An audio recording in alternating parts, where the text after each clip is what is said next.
What's up, guys? Welcome to this episode of What is Health? And today, does red meat really hurt you?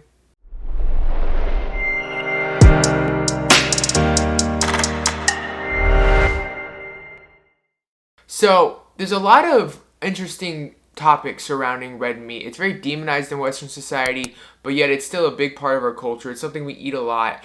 And obviously, from a ketogenic and carnivorous, perspective, red meat is something that we consume a lot of. But we kind of have to get to the bottom of why it's demonized. So it really started in the 1950s with this guy named Ancel Keys. Ancel Keys was looking for a reason for heart attacks. Eisenhower had just had his, and people were looking for an answer.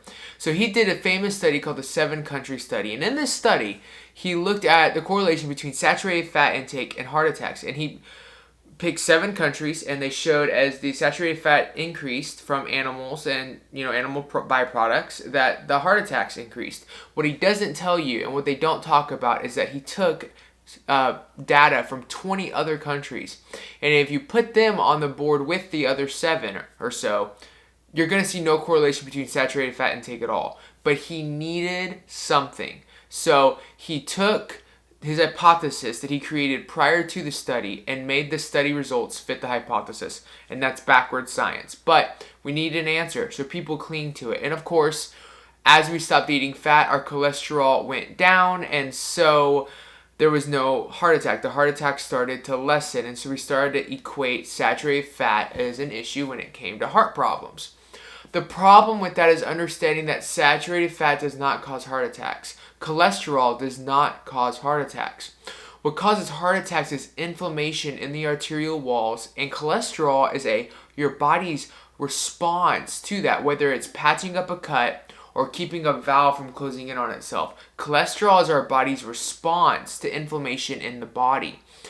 And so understand that saturated fat and cholesterol is actually needed to create those things and those mechanisms that we use to defend ourselves against inflammation.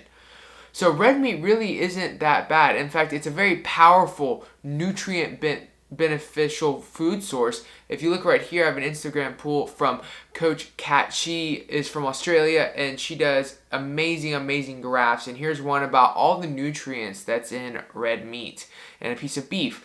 Understand that it's a very nutrient-dense source of food. It's also very bioavailable, full of vitamins and minerals. Now, when it comes to inflammation, because let's get into that part. So we understand that it's bioavailable. We understand that meat is a powerful source of food. It's broken down food that we could not break down ourselves. That's why cows have 4 stomachs, right? And it allows us to easily access things like a better form of iron for our bodies, good forms of vitamin A, and then all the vitamin Bs, and a complete amino acid profile.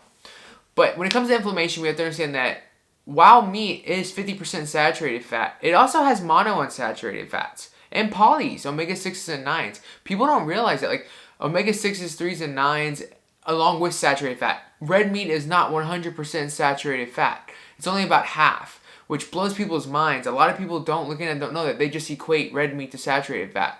But we have to look at are these things called prostaglandins. So prostaglandins, there are 3 forms in particular I want to talk about. So we've talked about this in other series, but PG1, PG2, and PG3. So PG1 is from omega-6s. It's an anti-inflammatory. Saturated is PG2, which is pro-inflammatory. And then PG3 is omega-3s, and that team is anti-inflammatory. So these kind of course in balance, and they keep our body having a healthy level of inflammation because your organs do need inflammation. That's one reason why one of the side effects of ibuprofen is stomach bleeding. Is because some of the it takes away inflammation from the stomach lining, and that creates holes in blood, and your blood can come through. And so, understanding that there has to be a balance of inflammation in the body. So there's 2 things that can happen. So one, obviously from like a standard American diet perspective, we can have way too much omega-6 and way too much insulin. And so when insulin is high, omega-6 turns into arachidonic acid, which is what gets converted into the PG2, which is what saturated fat, the processed fat, saturated fat goes through. And so what we see is that too much omega-3 with too much insulin creates too much of an inflammatory response. And so when you're eating a bunch of cake and Twinkies and foods, you create a very pro-inflammatory environment. And so we're going to see cholesterol go up, we're going to see LDL go up, we're going to see triglycerides go up, and you're going to have an overall really bad level of health markers. In the same sense, understand that saturated fats are a pro-inflammatory compound. While in good balance with everything else, they're fine. For some people, too much saturated fat can cause a pro-inflammatory environment. So if you are eating a lot of saturated fat and a lot of red meat and a lot of saturated fats on the ketogenic diet, and you notice your triglycerides are super high, while we don't want to address that, that might be the issue. You might need to go to what's called a Mediterranean keto diet. I've tried this on a couple clients that have had similar reactions to high levels of saturated fat, and we've seen some benefits with their blood levels and how they're feeling and their weight loss goals, because they just need it's not that they don't need saturated fats. We all need the balance, but everybody based on a bio-individual basis is going to have a different level that they feel best at when it comes to the balance of omega-3s and 6s and saturated fats. And so understand that for some people, a diet that's 80% saturated fat is not good because it creates too many inflammatory markers. And so we don't have that balance of anti to pro-inflammatory prostaglandins in our system.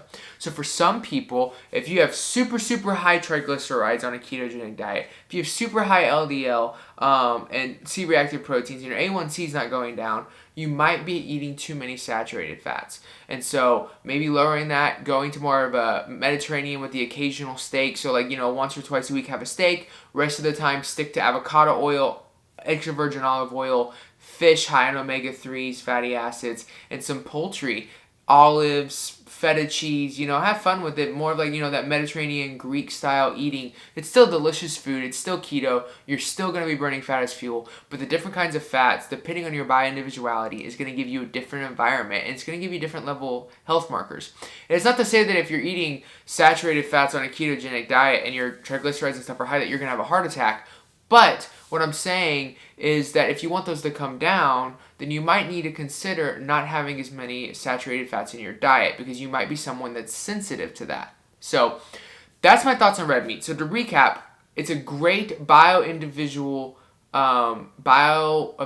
food, which means that it's really easily absorbable. It's got plenty of nutrients in it, plenty of minerals, plenty of vitamins, plenty of amino acids. It's got everything we need to survive. People have lived decades off of it with nothing but it. It's a great food source. However, for some, based on a bio-individual basis, eating it only all the time may not be good for some health markers. And so having it occasionally with other foods and maybe switching to more of a Mediterranean style ketogenic diet may be the better option for you.